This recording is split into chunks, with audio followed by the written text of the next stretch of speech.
Joan Rae.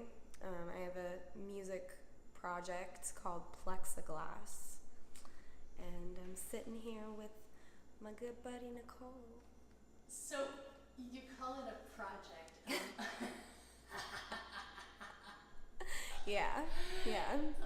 You refer to plexiglass online as they. You refer to yourself as they? I do a little bit, you're right. I think that's because it's a solo project, but there are a lot of people involved that I feel like deserve credit. My producer, Kevin Billingsley, if it wasn't for him, it would not be a thing.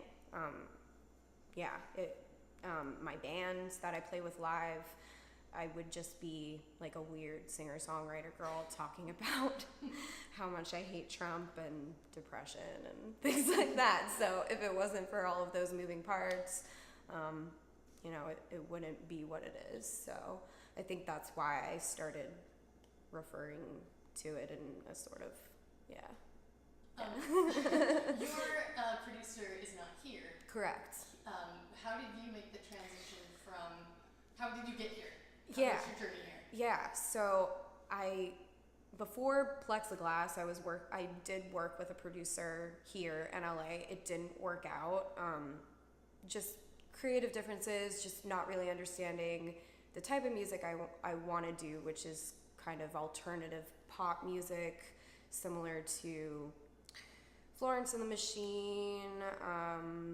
Regina Spektor is probably one of my biggest influences, although I've probably veered in a little bit of a different direction than she did. We just didn't. I recorded an EP with him. It was fucking awful. It was terrible.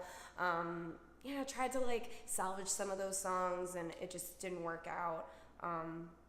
Todd, my boyfriend at the time, husband now, was working with. He's a manager. He manages bands, and he had started working with this band called Hours North from the Portland, Maine area.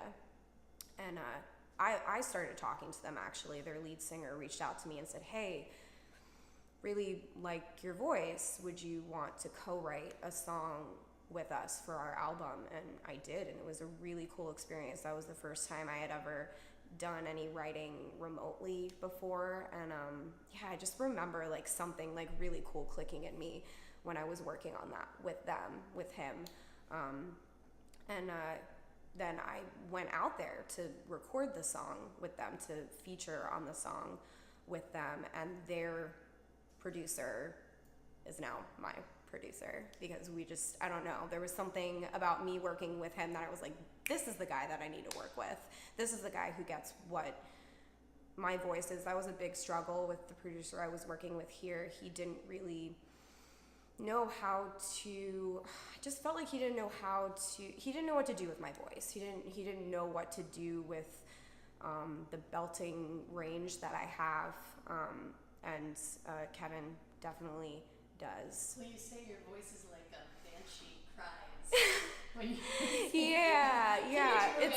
It's a lot of battle cry, really high chest stuff. So even though it's high, you kind of sound like you're singing from your nether. Definitely. It was in a way. I think the thing that made me go, wow, I need to work with this guy. He said, because I have a musical theater background.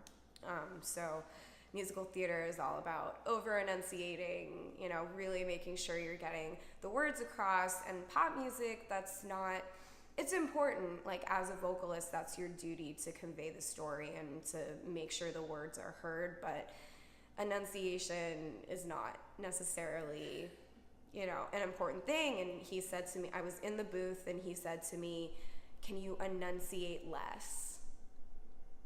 And I don't know why, that just I was like, whoa, this guy gets me. He understands what to do with my voice and how to make it better and help me mold into a more mainstream kind of performer. So. But I feel like your music, even though your sound is mainstream, your themes right now are current, but your themes aren't necessarily mainstream as far as the world Yeah. per se. I think, yeah, definitely. I think that's like I think that's the summary of Plexxaglass is obviously I want to get it out into a mainstream audience, and with new stuff that's going to be coming out, I think you'll probably notice that I am sort of dialing back the weird a little bit. I think the weird is great. I think you're reaching out to a pantsuit nation. Yeah. Yes. And I could only hope. Really. Truly.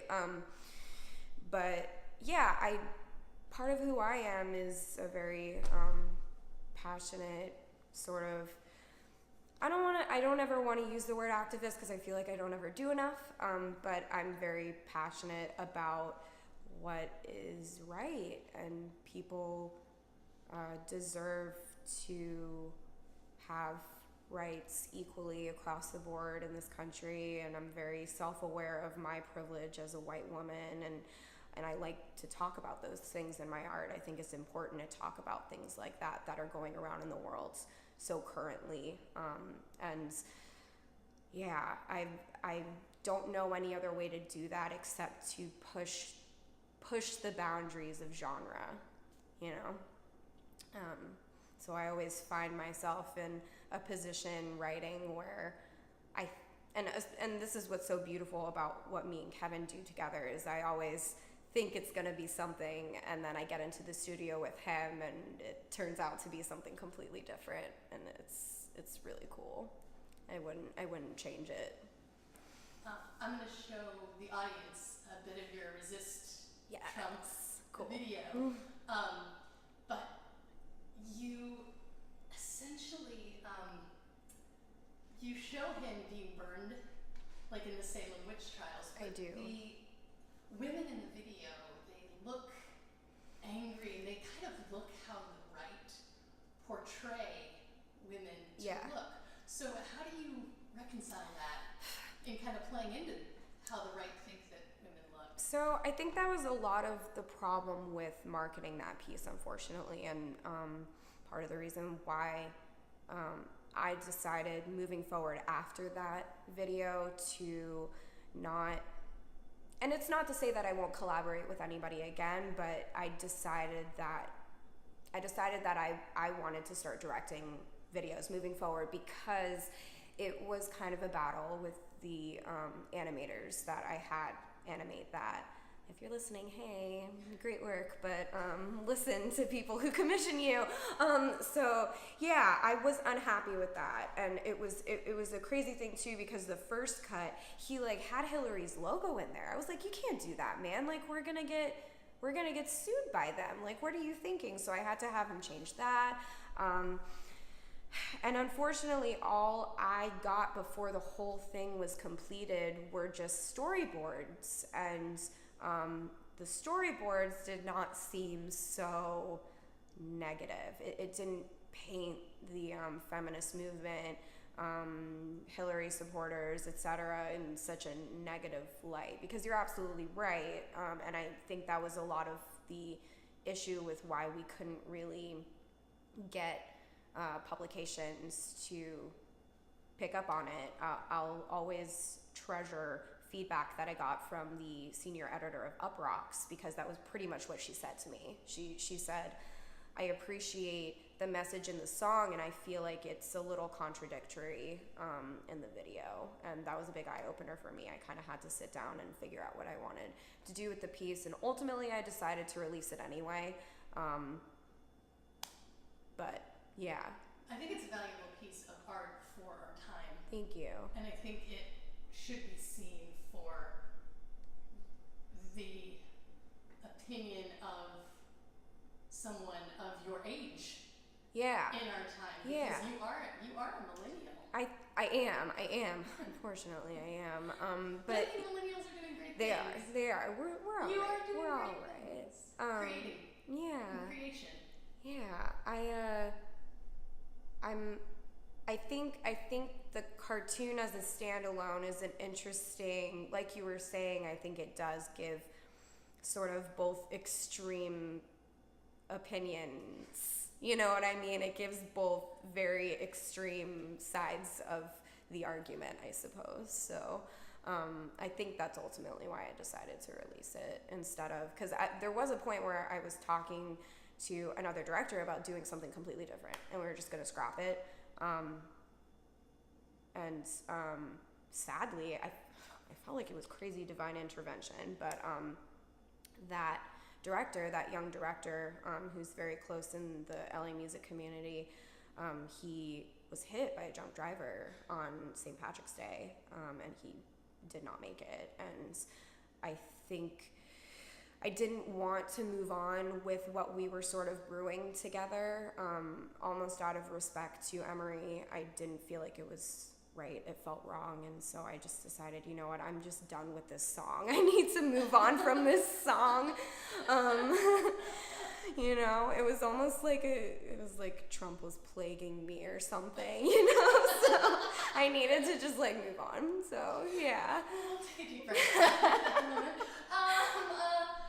Do you write when you smoke pot? Oh my God, yeah. Oh my God, yeah.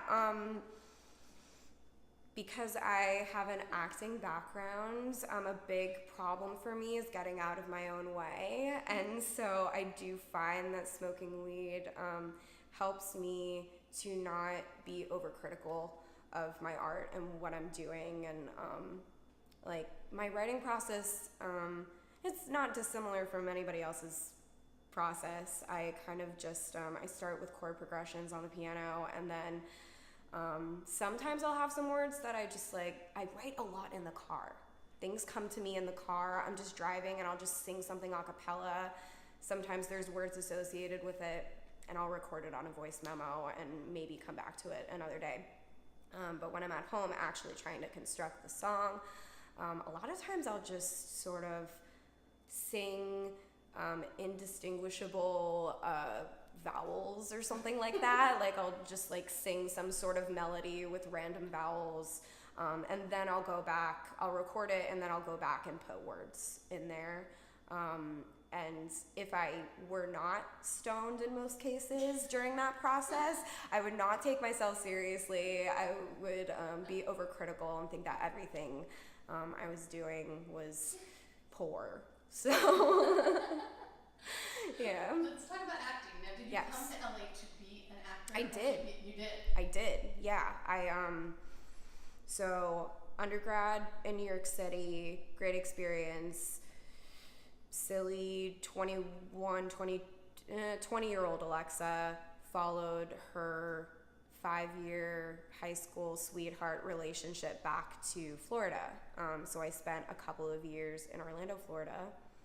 That's where I met my now husband, actually. And then we were like weird, and I said, I have to do my thing. I was like 21, you know? So I was like, I have to go. I have to do my thing. And my best friend at the time was finishing up her undergrad, and she got into UCLA for graduate school and asked me if I wanted to move to LA with her.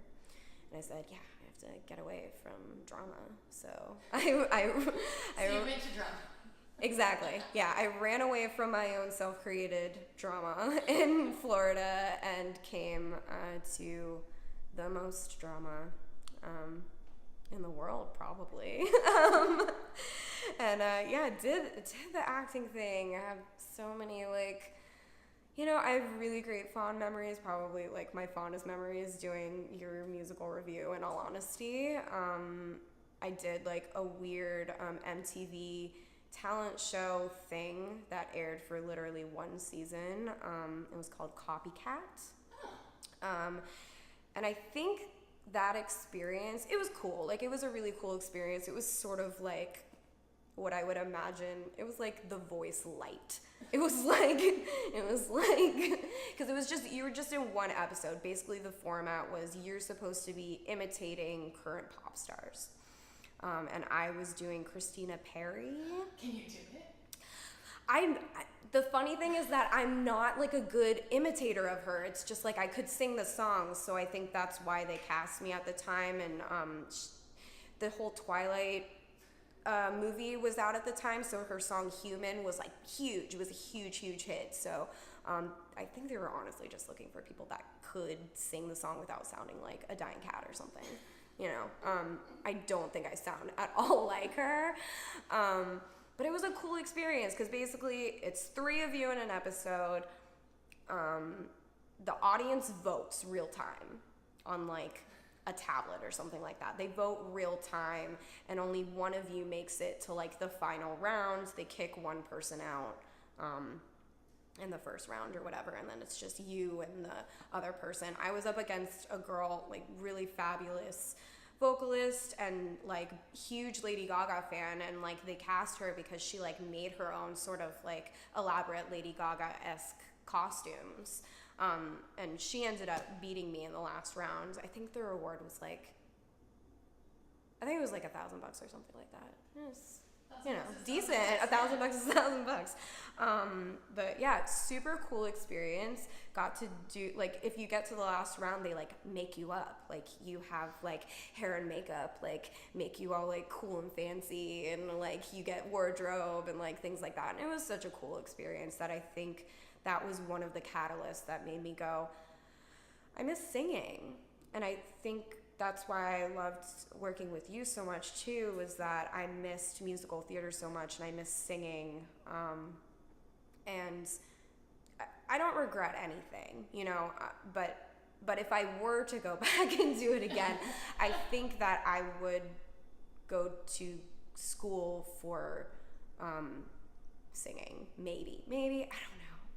The acting thing is very valuable, and there's so many different performance things that I've been able to apply to my music, so I don't know, but I certainly oftentimes feel like, maybe I should have started sooner, I think everybody feels like that, yeah, right? Not dismissing your feelings. No, absolutely. Like, you always feel like you're sort of running out of time, And especially as a woman, you always feel like you're running out of time. You're not running out of time. Thank you. Who do you write your music for? Oh man, that's such an amazing question.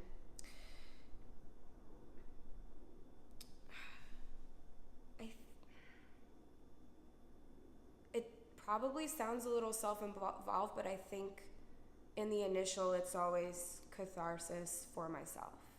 Because I'm somebody who deals with I'm bipolar and I have generalized anxiety disorder. It's my way of reckoning with all of that. It's my therapy.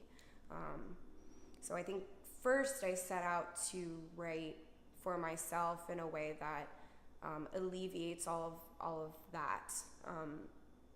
And close second is obviously in hopes that somebody else who also struggles with those same things or similar, that they'll be touched or moved, or empowered and things like that. So yeah, definitely trying to reach people who feel similar to me, people who, not even people who have mental health struggles, but people who might feel like outcasts. I think that's a pretty common thread for musicians, is trying to reach the outcasts, people who feel like they don't quite fit in with normal people, because I certainly don't feel like a normal person most of the time, and music as a young kid, was something that made me feel like I belonged, and I didn't feel so alone.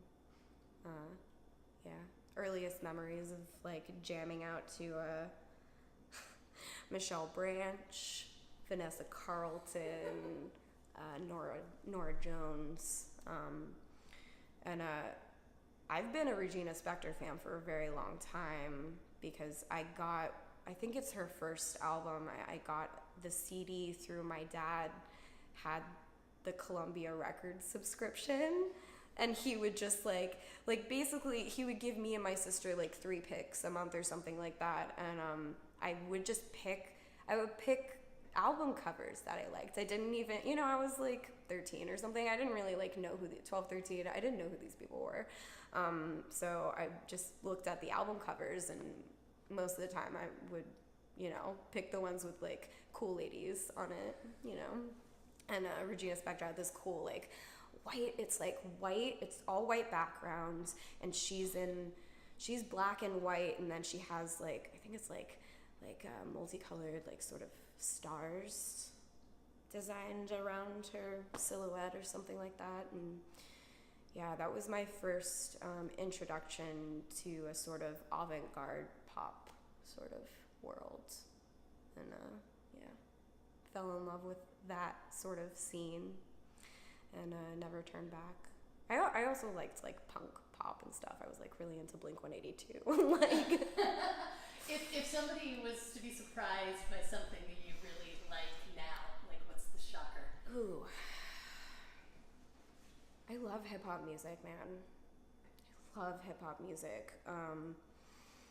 I was into like, and I'm sure everybody has these moments where you think about different, it's unfortunate. A lot of rap music is very derogatory to many groups, but I listened to all of that stuff when I was like in middle school or something like that, and I think about it and I'm like, wow, I had no idea what to the window, to the wall, to sweat drips down my balls. Like I was singing that and I had no idea. It's so funny. But hip hop music is having like a really cool resurgence right now. Kendrick Lamar, his album deserved every second of hype that he got. It's beautiful art. I also love, there's a bunch of really amazing female hip hop artists right now. I mean, like, I can't tell you like how much I cried at Cardi B winning best rap, because she's the first woman to do it, best rap album. Like, a woman has never done that before. It's so freaking cool. And I love that music. I think it's important for it to be revisited and to be looked at as an art form, because a lot of the artists that I listen to, it's poetry. It's meaningful, impactful, timely poetry. So yeah, I guess that would be surprising for some people. Stuff I don't like, I don't really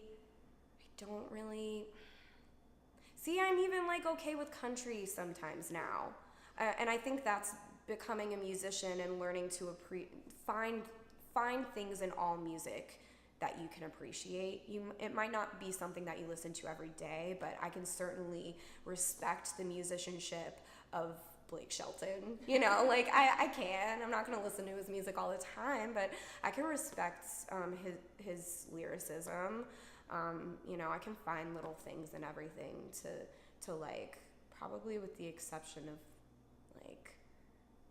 like weird mumble rap, or like, I don't know, not the biggest Taylor Swift fan in the world. That like really pop country is sometimes a little hard for me to swallow, but I fucked with Miley Cyrus's Bangers album so hard, dude. That like to me is like when I first moved out to LA, because I think it had just kind of started to blow up, and I loved that album. She won't even talk about that album anymore, but I loved that album. Do you miss CDs? No. You just love having it in the car. Like, yeah. on Yeah, the convenience. And I know, like, as a musician, I'm supposed to say, like, streaming is killing the music industry, but it is what it is, Like, here we are. So why fight it? I know so many local musicians. It's not knocking them, but I don't think it's, like, the wisest investment to invest money in producing CDs anymore. Because really what you need to do is self-market yourself if you're an independent musician. And the best possible way for you to do that is to get the most people you can to stream your stuff. Spotify's the devil, but it's a devil that I need to know. You know, it's a devil that I need to push, unfortunately, because that's the future, and that's the way that you're able to reach a broader audience because of their algorithm there. You know, if Sally, who listens to Halsey, listens to my music, then Joe, who also listens to Halsey, will be suggested my music. You know what I mean? So it's something that I think there was a very slow sort of word of mouth version of that before this.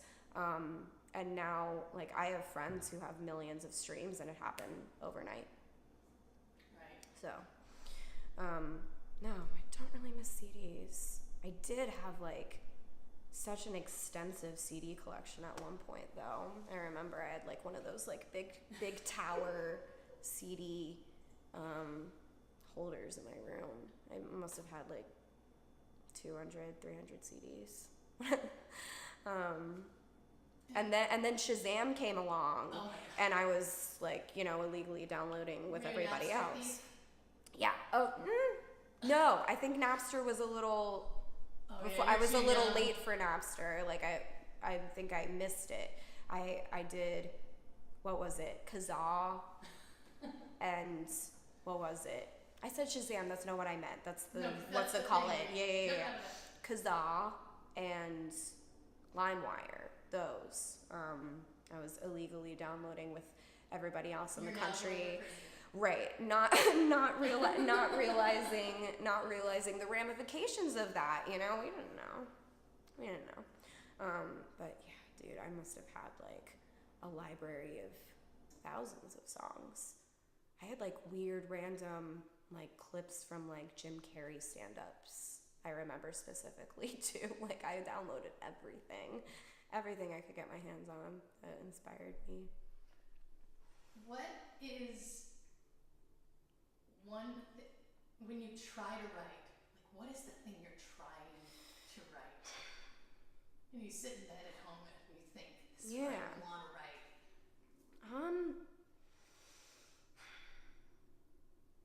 Personification of how I feel daily: frustrations, sadnesses, failures, and sometimes happiness. I am trying to get out of the habit of writing all 100% sad music. I have a couple happy songs in there about love. Yeah, I have this one song. It's called Stitches. It's about me and Todd. Actually, it's about when we met. Yeah, it's about you know, like finding a different kind of love, because as I sort of touched on before, I was definitely a serial relationship person at a young age. And so when you're in a long relationship, I was in a 5-year relationship from the time I was 17. And it like finally really, really ended when I was like 21 or 22.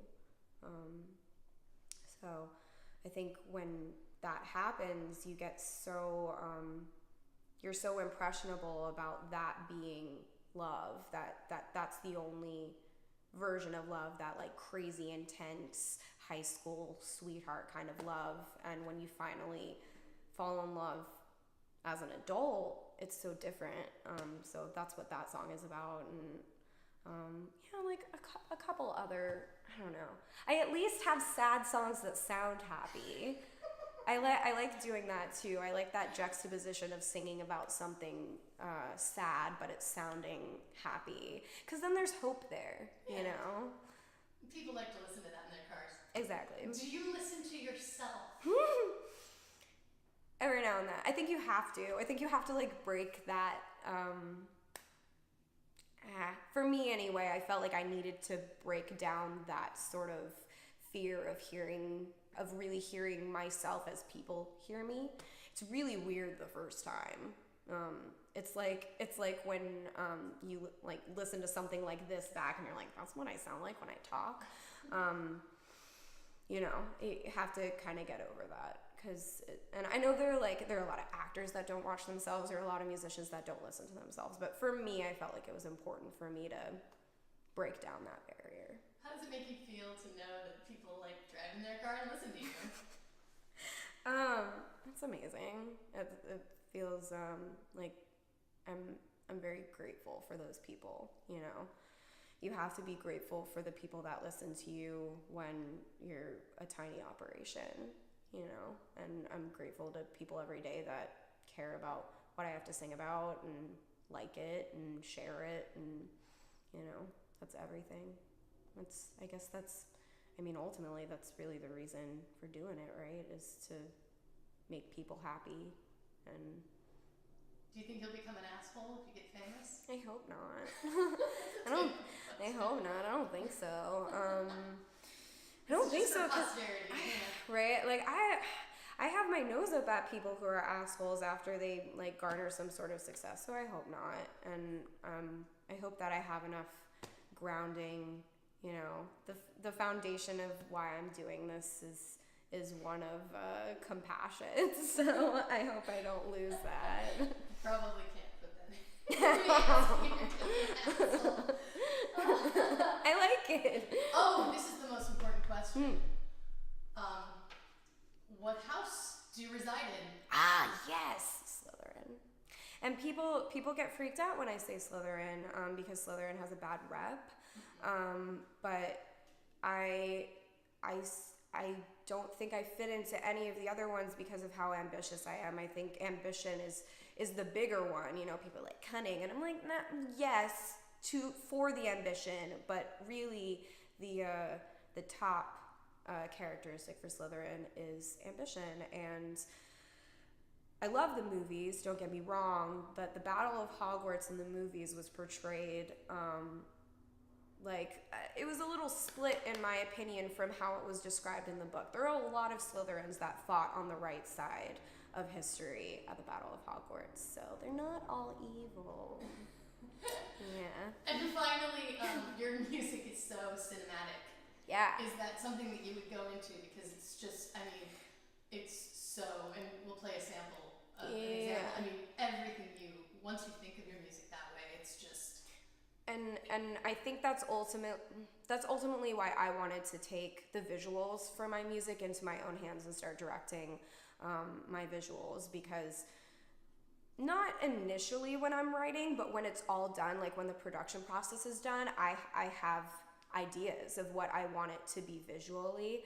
And so obviously I would love to have sync placements in the future and movies and television, because of my love for those two things. That would be a dream to not only have somebody pick up my music to just put in like a one-off show, but like eventually I would love to actually compose songs specifically for a film. One of the earliest pieces I can remember thinking, man, I would love to do that, is Grizzly Bear did Blue Valentine with Ryan Gosling. That movie is beautiful, and the score is even more beautiful, and I would love to be able to do something like that one of these days. Absolutely. Awesome. Yeah. Is there anything I haven't asked you that you want us all to know? I don't think so. Yeah, I'm expect another. So I wrapped my second video a few weeks back, and we just finished editing it, hoping to get it out in April. And then one of the songs that I'm like most in love with that I've ever written should be coming out in the summer. So. What's your favorite lyric from it? Try to bury me down, but I'm so tall. Thank you, Alexa. You're welcome.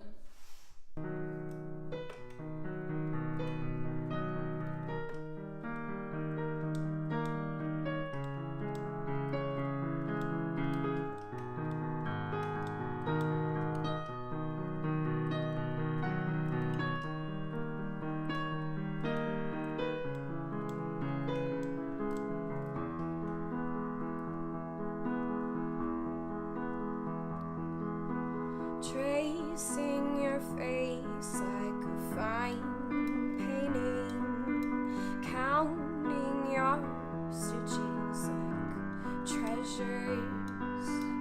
Tell me what is you and I'll tell you what is me. Your fears and your heart all together, and then some. Never saw you coming, not from an inch away. Flew in right over my head. Bodies pressed up so tight I could stay my whole life. It's a cruel world after all.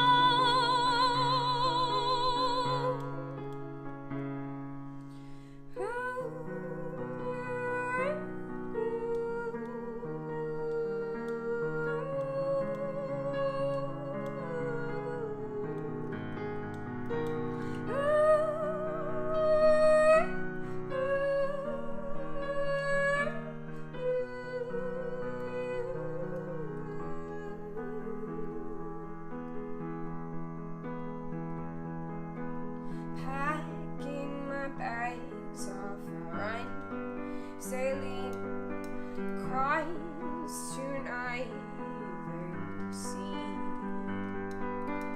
Catch me if you can, my life. I'm afraid of what this once was. Cross my heart, hope did I say goodbye.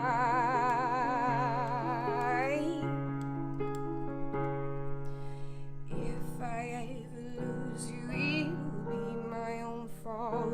Oh, if I ever lose you, it'll be my own fault.